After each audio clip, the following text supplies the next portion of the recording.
Morning, everybody. The June 15, 2016 Board for Lease of Texas Department of Criminal Justice meeting will come to order. First item on the agenda is approval of the minutes from our last meeting, September 9, 2015. I'm going to ask members of the board to review a copy in front of them of said minutes, and should there be no objections, questions, or comments, we can go ahead and approve those minutes. I was able to read them earlier. I make a motion to approve the minutes. Give you a minute to read them if you haven't.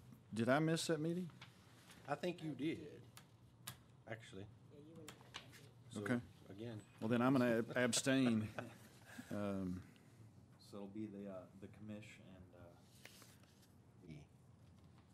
that will vote, and so a motion is, I'll go ahead and move.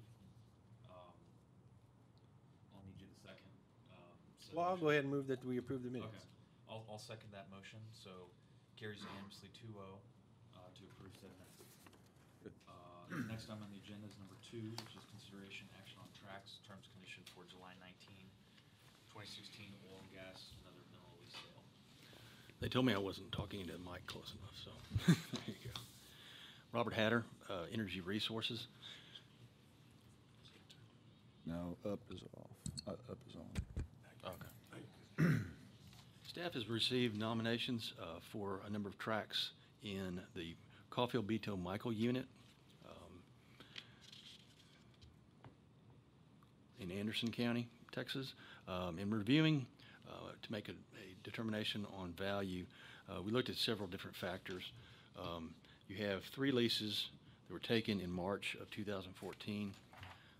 At those sales, we did receive $450 per acre, per net mineral acre. However, there's been no activity and no development of those tracts to date. The actual tracts that are nominated were last leased in October of 2013. That lease has terminated for failure to pay delay rentals. At that sale, we received about $300 per acre. The nominator has asked that the board put these tracts up at $100 per acre. However, in reviewing them in the area, you've got a dry hole drilled on track 9 that was drilled to the Cotton Valley at about 13,500 feet. To the south, there's several Rodessa wells that were drilled but were not productive at about 10,500 feet. So there has been some development historically in the area, but all of it prior to the last time these tracts were leased. And so in trying to think of a logical way to price these tracts, we got $300 per acre in late 2013. The price of oil has dropped in half since then, so staff came up with a recommendation of $150 per acre, being half of what was bid for those tracts last time. For primary term, 3 years. For delay rental, $10 per acre. Fixed quarter royalty, again $150 per net mineral acre. On several of the tracts, TDCJ owns partial minerals, and on some they own all the minerals. On the gap between the nominated tracts, between say tract 11 and tract 14, in that area, TDCJ owns the surface, but they do not own the minerals. Those minerals were reserved when this property was acquired. So that's why you see separate tracts kind of separated from each other. Staff recommends that the board approve the standard recommendations for surface use restrictions that have been used in the past, and those are delineated in the memo. Total net mineral acres in this area is 4,430 acres of net mineral acres and about 6,200 acres of gross surface acreage. Do we know how far down they're trying to go, or what they're, is there a limit to it, and there's no reservations, right? No. Well, there will be a horizontal severance clause in the lease, so if they do drill a well, they will lose everything 100 feet below deepest depth drilled for a vertical well 2 years after the end of the primary term, or 300 feet below any horizontal well 2 years after the end of the primary term. So there is a horizontal severance provided for. However, staff's recommending that you lease all. I'm not certain what the target formation is. Maybe it could be Rodessa. But it is for all. It's not a reservation in there. No, sir. Oh, no. Good. There's just a covenant in the lease that allows the deep rights to fall away if they don't drill, or if they drill, it would be 100 feet below vertical well, 300 feet below horizontal. Staff recommends approval as presented. I'm good with it. The market's going to determine your rationale on the price minimum bid is as good as anything anybody else can come up with. So when the market's going to determine it anyway, because it's a bid process. So I'm fine with that. Has there been any operator interest on the tract or In the the prior past- developer? I don't know who the prior operator who leased it was. It was last leased by a company called Ike Mapes, or also they go by the name IMCO, and they're a broker. I mean, I know who the nominator is, but there again, we're in an open meeting, so I can't say it. But it's an established company. It's been in the business a while. So I mean, I've actually met with them, and so I think they're probably looking at Cotton Valley or Bossier, maybe Rodessa. You can see there's a lot of activity, a lot of historic activity over to the east, but all that's old production, and it's surrounded by dry holes. So I mean, they pretty much delineated that production. I think that's Rodessa production. Like I said, it's at about 10,500 feet. Some of that could be even shallower. It could be Miocene production. But there isn't any new activity in this area that I know of. Last time I looked, there were no rigs. Period. In that half of the state. I mean, that region. This is in East Texas, up in, I think Palestine's the county seat of Anderson County, so it's kind of up in that Palestine area. Mhm. There's a lot of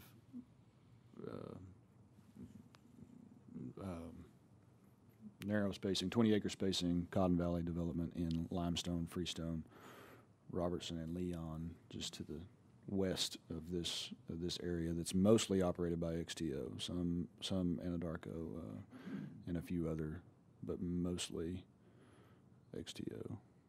So they know how to drill a Cotton Valley well, no doubt. What is the spacing in this area on Cotton Valley? And I don't. Okay. Most of those are vertical in that same area. So is this a farm or is this a prison unit? Well, it's 4 Or both. prison units on a farm, I guess what's close to 20,000 acres in total, which would be pretty much the green, I guess, is our property. So yeah, and the units themselves are kind of located around that middle cluster there. The tracks 6 through 13 up there is pretty much just pasture. So it's not Okay, going to so- be that intrusive. What lake is that? Not real sure. That's the Trinity River. All that the western, Fairfield Lake. Okay, so the so you western boundary see- of our property is the Trinity River. So But I'm looking. Right. Can we zoom back out? Who's got the development? Yeah. See, there's I-45. Well, zoom in a little bit so we can see the and then to the west, and to the west. That's probably good. When they pop up, you see those? right That's what I'm on talking the other about. side of that lake. Yeah, you're from the TDCJ standpoint, you're ready for something like that? Comfortable on these Well, these terms? I mean, I'm just saying we need to anticipate. We have managed it before on properties closer to Huntsville. It is a challenge to us because we obviously have to work in unison with whoever gets it and fulfill our mission of public safety and allow them to produce. And so we've done it before, so we can do it here. Do we restrict the size of the well site, the amount of caliche that's left in the? No, sir. The only restrictions that we're recommending to put in would be the ones listed here. So there is a restriction on location. They can't be closer than 300 feet to a detention fence or a building. And you said for that area 6 through 13, it's pretty much just pasture, so it wouldn't be Correct, at this point. building or fences, I assume. in Well, that. there may be, Some fences. outbuildings yeah. and that kind of stuff, but And program administrator, forgive my ignorance, how's that determined in the restrictions? Is it? that's a person in my office. That's her title. Oh. She's basically my land person, Landman? landman. Landman, woman? Correct.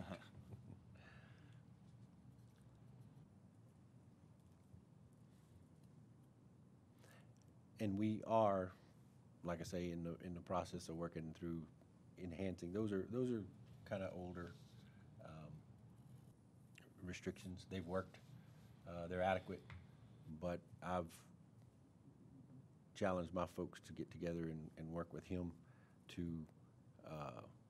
enhance, update, and modernize them in today's world. You know, they're not going to be ready for this lease, but they'll be available for future ones as well.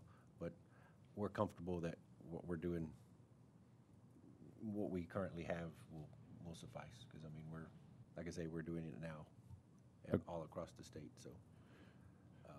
Okay, so you don't want, you're comfortable that we don't need to Not at this time. give you any Not more at- not- leeway? Not at this time. I mean, the point is, I wouldn't have it ready, you know, in the next day or two by the time they need to go out. So, I mean, we're talking about, what I'm talking about is they're adequate. They're probably not specific in what we would do is take it through legal and do a good job of enhancing it, which would, you know, probably take some time. And for the purpose of this sale, you know, It seems we could probably offer this up and say that it's subject to negotiation of surface terms with your office. It may be too vague, Mark, I don't know, but I'm just saying. well, we could do that. My question there is, would it deter bidders without knowing what those would be? You know Without what I'm having saying? enough specifics. You know, Yeah, that's the only issue is would it deter? But we could certainly try it and see what they get. I mean, what are you amenable to that, or how would we word that motion? It's up to y'all, I'm just staff. Yeah, basically. I got you. But, I mean, we could It's put actually some- up to you, and because I I understand. defer to the Parks rep on the Parks Board and the TDCJ rep on the. So if we put them up, subject to these and possibly enhanced, we would have to put a statement on the bottom of the sale bid request that would essentially notify the bidders that the surface restrictions are under review, or. That's probably too loose. And That's what I'm saying. It would. the only thing that concerns me too with the meeting is the board's going to approve the lease and the forms associated with that. So you come back to the board, but you know, then at that point, it's already really kind of out of the gate. Probably at this stage of the game, let's just go with this. It's worked in the past. On our end, we'll work toward modernizing these things too.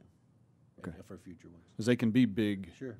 well They can- sites, and they're I probably know. 400 by 400 is 2 football fields big. Sure. And And that's what we're dealing with. But like I say, there is some language in the lease too that basically advises them that they're going to go by our rules and regulations, those types of things, and work with us. And so we attempt to work with them, and for the most part, everybody understands. That's just how we do. So I think at this point we're good. Let's just go with it like this, and we'll work toward future leases having perhaps more clarity, I guess you could say, in it. And the And we'd be happy to work with them as well. Sure. So you've already indicated that. It's bottom line is we have to, you know, we have to articulate what those things are. And our difficulty in doing that is it's different at each place. Each of those places are unique, have unique scenarios and stuff. So what we need to do is just kind of spend some time on updating these. You know, when you read through them, what does that mean? What does that mean? What does that mean? Because we interpret it one way, somebody else may interpret it another, and all we have to do is, and we have a pretty good system in place of working with those operators right off the bat and explaining, here's what this means, and that has worked. So if you're happy, I'm happy. yeah, let's just go ahead and go. I'll move to approve staff's recommendation for putting up the Cofield, Beto, and Michael tracks for lease sale and for the July 19th sale. Second. Motion is made, seconded, and carried unanimously to approve item number 2. There being no further business before the board, the meeting is hereby adjourned. Thank you.